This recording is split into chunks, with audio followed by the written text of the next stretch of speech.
खानेवाल के बहनाई से महरूम टीचर वसीम ने अपनी क्लास की नाबीना तालबा कैनात से ऐसा प्यार किया कि उन्होंने कैनात से लव मैरिज करके दम लिया। आप मेरे टीचर हैं और आप इस तरह की बात मुझसे कर रहे हैं, शर्म आनी चाहिए आपको। फिर मैंने इनसे कहा कि मगरो लाओ परा जाओ। चिट्टा ही जवाब दे दिया मुझे। बड़ी तकलीफ हुई, हौसला नहीं आ रहा। हमने भी चट्टान की तरह डटे रहे हैं और आज देखिए हम साथ हैं। उर्दू पॉइंट की वीडियोस देखने के लिए हमारा चैनल सब्सक्राइब कीजिए और बेल के आइकन पर क्लिक कीजिए ताकि आप हमारी तमाम आने वाली वीडियो से बाखबर रह सकें। अस्सलाम वालेकुम नाजरीन, उर्दू पॉइंट के साथ मैं हूं आपका मेज़बान माहिर तनवीर अब्बास। नाजरीन, आज हम आपके सामने एक दिलचस्प लव स्टोरी लेके आए हैं। ये हमारे पास एक नाबीना जोड़ा है। ये है वसीम और ये है कैनात। वसीम एक स्कूल में पढ़ाते थे, कैनात वहाँ पर पढ़ने गई। तो वसीम ने जब कैनात को वहाँ पर महसूस किया तो इन्होंने प्रपोज कर दिया और कैनात ने झट से इनको रिजेक्ट कर दिया। लेकिन वसीम भी डटा रहा और इन्होंने हिम्मत नहीं हारी और इनका इरादा था कि एक दिन मैं इनको हासिल करके रहूँगा। और वो एक दिन आया, कैनात मजबूर हुई और कैनात ने इनकी मोहब्बत को एक्सेप्ट किया। आज हम इनसे दिलचस्प बातें पूछेंगे और इनसे जानेंगे कि इनकी ये जो लव स्टोरी है वो कहाँ से शुरू हुई और अब कहाँ पहुँची है। जी लाएं जनाब। मैं इस वक्त district social welfare department Khanewal में बतौर कंप्यूटर डाटा एंट्री ऑपरेटर काम कर रहा हूँ। अल्हम्दुलिल्लाह बहुत अच्छे तरीके से अपनी सर्विसेज को अंजाम दे रहा हूँ। अच्छा, कितना मुश्किल होता है कि आपको नज़र भी नहीं आता और आप जो है कंप्यूटर पे काम करते हैं। और ये आपकी जो बेनाई है ये कब से है? बचपन से ही मेरी नज़र नहीं थी, बाय बर्थ थी।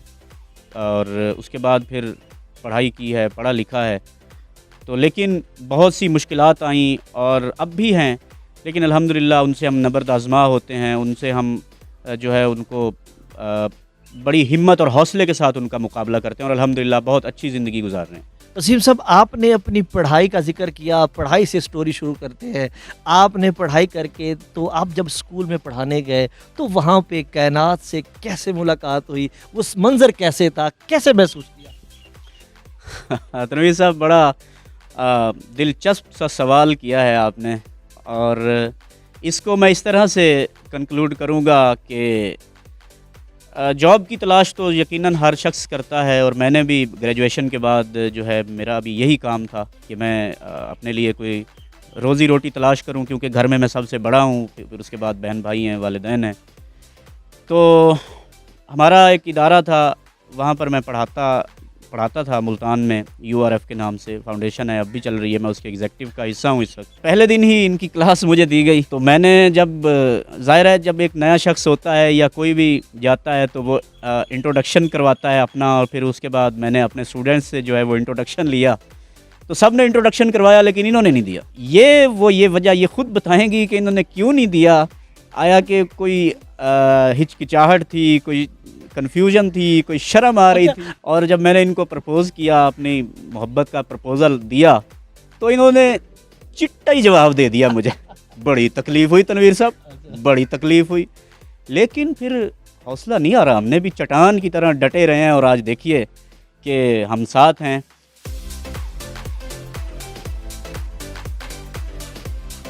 जब पहली बार इन्होंने मुझे कहा तो मुझे वाकई एक धचका लगा। धचका इस तरह लगा कि ये यार मेरे टीचर हैं और ये मुझसे इस तरह की तवक्को रखते हैं, तो ये बहुत शर्मनाक बात थी। और मैंने यही बात इनसे कही कि आप मेरे टीचर हैं और आप इस तरह की बात मुझसे कर रहे हैं, शर्म आनी चाहिए आपको। तो इन्होंने मुझे साफ कहा कि मैं अगर टीचर हूँ तो टीचर के साथ साथ मैं एक इंसान भी तो हूँ। क्या मेरा दिल नहीं है? मेरा दिल नहीं करता कि मैं किसी को पसंद करूँ या मुझे कोई पसंद नहीं आ सकता। वहाँ पर मैं थोड़ा सोचने पर मजबूर हो गई। लेकिन फिर मैंने इनसे कहा कि मगरो लाओ परा जाओ। लेकिन ये है कि इस दौरान वो मेरा बहुत ख्याल रखते रहे। मैं स्कूल मुझसे पहले पहुंच जाना और फिर घंटों गेट पर खड़े होकर मेरा वेट करना। और फिर तब हमारी पिक एंड ड्रॉप हमें स्कूल वाले देते थे और इन्होंने उस ड्राइवर से इतनी बना के रखी कि उसको कहा कि जब तुम कायनात को लेने जाओ तो मुझे साथ लेकर जाओ। और वो ड्राइवर ऐसा ही करता था। मेरे आने से पहले क्लास की डस्टिंग कर लेनी और मतलब मेरे पानी पीने जाने का पूछने पर इन्होंने खुद जाकर मुझे पानी देना। तो फिर मैं इस चीज़ पे सोचने पर मजबूर हो गई कि यार वाकई ये शख्स बेस्ट है। वसीम साहब, ऐसा दिल करता होगा कि पूरा स्कूल घर चला जाए, अकेले ये बैठे, इसी को पढ़ाऊं और पढ़ाता ही रहूं। हाँ जी, हाँ बिल्कुल ऐसा ही है। मेरी पूरी इंटेंशंस थी, इनकी तरफ तवज्जो थी और पढ़ाता भी रहा, और बिल्कुल ऐसे ही ख्यालात होते थे। कहीं हमें सेपरेशन मिले, हम बैठ के दो बातें करें, एक दूसरे को अपनी खैर खबर बताएं, हालात से आगाही दें, लेकिन ऐसा हुआ नहीं। जब आपके सामने ये आते, ये बोलते, तो इनकी आवाज़ आपके कानों से दिल तक कैसे पहुंचती? सर ये बड़ा इंटरेस्टिंग क्वेश्चन है। वो ऐसा था कि इनका दूर से ही पता चल जाता था कि ये आ रहे हैं, क्योंकि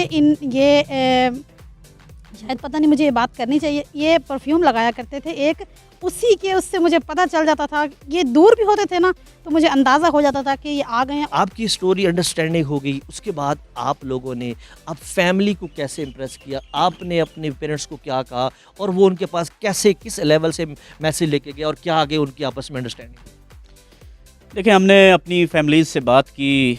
पहले तो ज़ाहिर है दोनों की सेम कंडीशंस थी, तो दोनों फैमिलीज़ ने रेजिस्ट किया, दोनों ने इनकार कर दिया। वो इस वजह से नहीं कि आप लोग ऐसा क्यों करते हो, उसमें हमारा जो ब्लाइंडनेस का इशू था, जो नाबीनापन था, वो आड़े आया। दोनों फैमिलीज़ का ये कहना था कि आप लोग मतलब दोनों एक से हैं, तो किस तरीके से आप लोग मैनेज करेंगे, आना जाना कैसे करेंगे, ट्रैवलिंग कैसे करेंगे। कल को अल्लाह ताला औलाद की नेमत से नवाजता है, तो फिर उनकी आप निगहदाश्त कैसे करेंगे। लेकिन हमने कोशिश जारी रखी फैमिलीज़ को, मैं अपनी फैमिलीज़ को कायल करता रहा। मेरी सबसे ज़्यादा जो क्लोजनेस है वो अपनी मदर के साथ है, अपनी मम्मा के साथ है। उन्होंने ही फिर मेरे वालिद मोहतरम को कायल किया, और तकरीबन इस अरसे में हमें 3 से 4 साल लग गए इस तरह चलते हुए। चले जी, बात हो गई, फैमिली मान गई, दिन पक्के हो गए, आपका पता था कि कल जा रही है बारात, डमाडम डम। जी जी। अच्छा, वो लम्हा कैसा था, वो रात कैसी थी, वो इंतज़ार कैसा था? शादी की तो सारी रस्म ही खूबसूरत रही मेरी, अल्हम्दुलिल्लाह। हर इंसान के साथ हो सकता है यही मामला हो, लेकिन मेरे साथ जो मामला है, मैंने अपनी शादी को बहुत ज़्यादा इंजॉय किया। मेरे वालिदैन ने मेरी बहुत सपोर्ट की, हर रस्म पूरी की, जो मैंने कहा उन्होंने वही पूरा किया। मेरी जिस दिन मेहंदी थी 2 अप्रैल को, एक अजीब सा सुरूर था, एक अजीब सी एक्साइटमेंट थी, और वो लम्हात ऐसे कीमती थे जो बस पलक झपकते में गुजर गए और शायद कभी भी वापस ना आए। अल्लाह ताला ने मुझे ऐसा हम सफ़र दिया है, ऐसा लाइफ पार्टनर दिया है जो मेरी रिस्पेक्ट करता है। आज भी ये मेरे लिए उतने ही इम्पोर्टेंट हैं जितने ये शादी से पहले थे। बड़ी दिलचस्प स्टोरी है, मोहब्बत आपकी यकीन करें हमें इम्प्रेस कर रही है। मुझे आप बताएं, आप अपनी कायनात के लिए क्या गुनगुनाएंगे? जब कोई बात बिगड़ जाए, जब कोई मुश्किल पड़ जाए, तुम देना साथ मेरा ओ हमनवा। कायनात वसीम साहब साथ मांग रहे हैं, लॉन्ग टर्म, कितना साथ देंगी, गुनगुना के दिखाएं। कसम चाहे ले लो, कसम चाहे ले लो, खुदा की कसम, बहुत प्यार करते हैं तुमको सनम। जी, अल्लाह पाक ने वसीम जैसा हीरा बेटा आपको दिया है, आप क्या कहेंगे?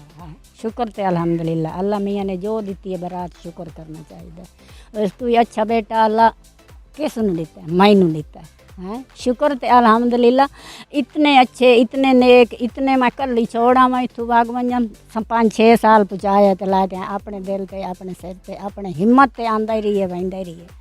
अम्मा, आपका हीरे जैसी दुल्हन को लेके आया, तो क्या कहेंगे? अल्हम्दुलिल्लाह, उस तो ढेर अच्छी है, दोनों का इतना प्यार है। अम्मी ते अब्बू तो बगैर बुलेंदे नहीं, जो कुछ है जितना कमा कर ले हमना साढ़े हाथ तैयार रखना, आखना ये शह कहने अम्मी वैसू तो घेरना से।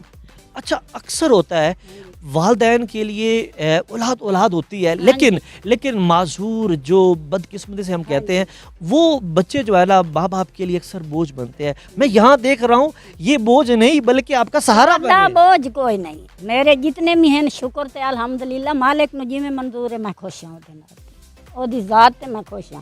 मेरे किस्मत जान इंजन अल्लाह इन्हां नु बख्त लावे, इस तो बहु ते अच्छा ए भी अच्छा ते उस तो बाद ते मोड़ मेरी बहू भी अच्छी।